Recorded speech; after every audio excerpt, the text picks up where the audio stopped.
वसई तालुक्यातील नायगाव उड्डाण पुलावरून भरधाव वेगानं येणारी दुचाकी थेट खाली कोसळून अपघात घडला। रविवारी सायंकाळी 5:30च्या सुमारास ही घटना घडली। यामध्ये एका तरुणाचा जागीच मृत्यू झाला तर 2 जण गंभीर जखमी झाले आहे। तुषार जोगळे वय वर्ष 30 असे मृत्यू झालेल्या तरुणाचं नाव आहे।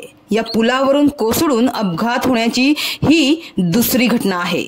नायगाव पूर्व व पश्चिमेला जोडणारा नायगाव उड्डाण पूल आहे। या उड्डाण पुलावर दररोज मोठ्या संख्येनं वाहनांची वर्दळ असते। रविवारी सायंकाळच्या सुमारास MH48CW8258 या दुचाकीवरून तुषार व त्यांचे 2 सहकारी नायगाववरून उमेडा फाटा येथे भरधाव वेगानं जात असताना वाहनांवरील नियंत्रण सुटले त्यांचे आणि थेट दुचाकी ही पुलावरून खाली कोसळली।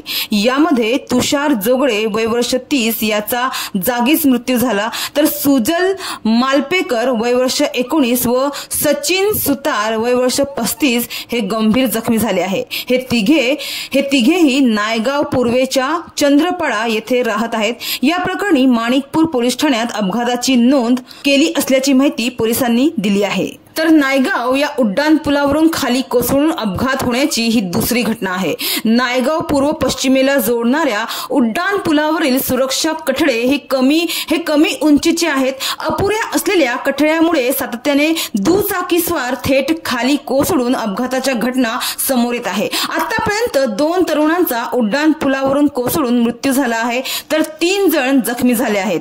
या घटनेनंतर पुन्हा एकदा कठड्यांचा सुरक्षेचा प्रश्न निर्माण झालाय।